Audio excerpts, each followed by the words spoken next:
Bonjour et merci de nous rejoindre dans une autre analyse vidéo. Aujourd'hui, nous parlerons des sanctions de la FIFA de différentes fédérations mondiales et soulignerons comment l'instance dirigeante mondiale FIFA a traditionnellement pris des mesures contre l'ingérence du gouvernement et d'autres violations éthiques. Et expliquer pourquoi la FECAFOOT devrait être suspendue de toutes les compétitions internationales pour diverses infractions.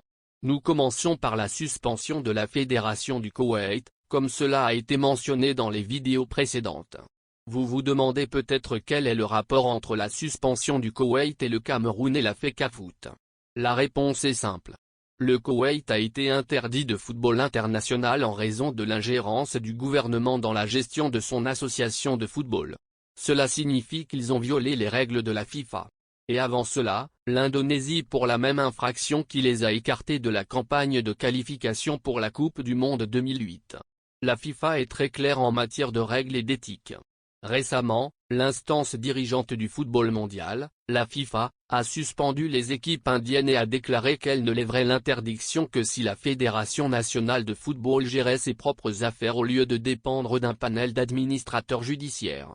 La Cour suprême de l'Inde a mis en place un comité d'administrateurs pour contrôler les opérations quotidiennes de la Fédération indienne de football, F. Il a également destitué Praful Patel, le président de l'EF qui occupait ses fonctions pendant 3 mandats et a continué d'occuper le poste après n'avoir pas ordonné les élections prévues en décembre 2020 pour les nouveaux membres du bureau. Nous savons de fait que Samuel Eto'o a une affaire pendante avec l'État concernant la légitimité de son élection à la présidence de la FECAFOOT.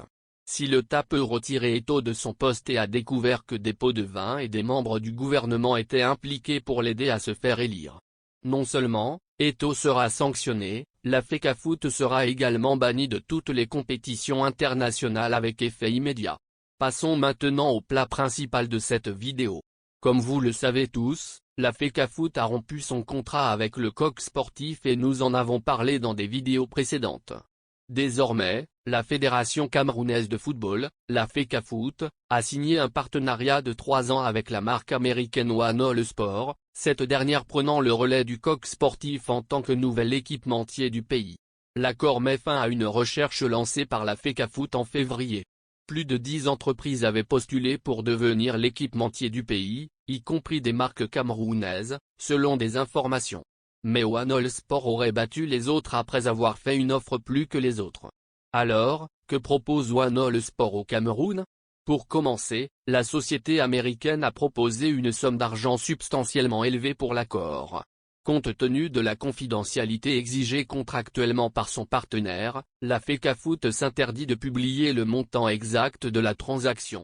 Mais elle peut assurer qu'il s'agit du contrat d'équipement le plus lucratif jamais conclu par le Cameroun, note un communiqué de la FECAFOOT. En plus de l'apport d'argent, One All Sport fournira une fois par an du matériel pour les équipes nationales ainsi qu'un bus de première classe pour l'équipe de football masculine senior. Ils mettront également à la disposition des fans des gadgets et des uniformes à des prix abordables. Eh bien, c'est une sacrée affaire. Il semble que l'accord était un lobby et ressemble à un pot de vin. Mais le plus gros problème. La société n'est pas américaine comme FECAFOOT, Eto'o et le Cameroun nous l'ont dit lors de la signature de l'accord. Ils n'ont jamais fait d'affaires aux États-Unis. Il ne s'agit pas d'une entreprise américaine. Faux. Elle n'existe nulle part, n'a été enregistrée dans aucun État fédéral aux États-Unis comme l'exige la réglementation et n'a mené sur les 30 dernières années aucune activité aux États-Unis. Selon Boris Berthold, il y a une grande enquête aux États-Unis et en Europe sur l'opération de blanchiment en préparation autour de l'équipementier One All Sport.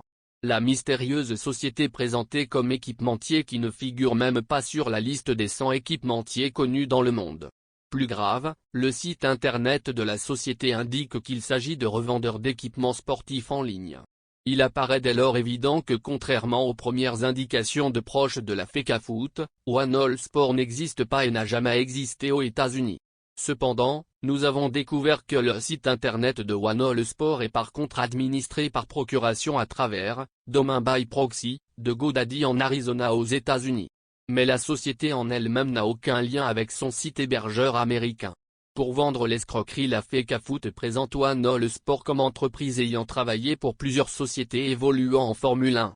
sont cités et présents sur le site de One All Sport, Virgin Racing, Jaguar et Marussia.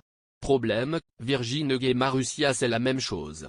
En Angleterre, cette entreprise au plus haut de ses activités n'a jamais dépassé plus de 10 000 pounds de chiffre d'affaires. L'adresse de la société en Angleterre est localisée dans un bâtiment où plusieurs autres sociétés sont enregistrées. L'on apprend qu'elle a aujourd'hui été placée en liquidation. À la tête de One All Sport, un individu né en 1980, un certain David Mendelssohn. Très vite, il est présenté par la FECAFOOT comme américain. Or, il s'agit d'un Australien. Mendelssohn est un nom de famille juif polonais-allemand commun. Le nom signifie fils de Menedel, le fils de Menedel, ou fils de Menachem, car Menedel est un diminutif yiddish du prénom hébreu Menahem. Voyez-vous la connexion?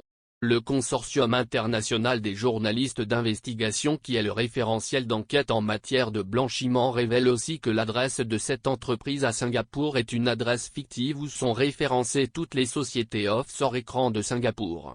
Les deux autres employés déclarés, à part David Mendelssohn, peuvent également avoir été fournis par la société offshore. L'adresse en réalité est celle de la société Express CO Registration et Management qui est en charge de la création, la gestion quotidienne, répondre au téléphone, et la dissolution éventuelle de la société suivant les instructions du propriétaire. C'est cette société qui héberge à Singapour One All Sport qui n'a véritablement pas de bureau et encore moins d'usine. Les autorités singapouriennes nous informent que la dernière date à laquelle One All Sport a déclaré ses impôts présentant des profits remonte au 22 janvier 2019, c'est-à-dire il y a 3 ans. Ce n'est pas tout. Si David Mendelssohn affirme vivre en Thaïlande, lui-même précise que sa société est basée à Singapour. Singapour qui est réputée être une place internationale de blanchiment d'argent. L'on apprend qu'ici la société a quand même 3 employés dont David Mendelssohn. C'est mieux qu'en Angleterre où il était seul. Elle a été créée avec un capital, tenez-vous traquille, $1, $1. Ce qui devrait alerter car ce modèle de création d'entreprise dans les paradis fiscaux avec capital ridicule est une formule employée très régulièrement dans des projets de blanchiment d'argent. En conclusion, la FIFA devrait enquêter pleinement et rapidement. Quels membres de la FECAFOOT ont conclu l'accord avec cette société frauduleuse et s'ils ont tous reçu de l'argent ou des faveurs personnelles. Le contrat signé par la FECAFOOT et la société d'équipement devrait être entièrement divulgué à la FIFA, et la commission d'éthique devrait mener une enquête approfondie et transparente et divulguer tous les actes répréhensibles et toutes les violations des règles de la FIFA. Ce cas est pire que celui d'un gouvernement impliqué dans la fédération. Le blanchiment d'argent, les pots de vin et les faveurs personnelles sont une violation flagrante des règles éthiques de la FIFA et les coupables doivent être tenus pour responsables. En l'occurrence une suspension sévère de la FECAFOOT et pas de déplacement à la Coupe du Monde Qatar 2022.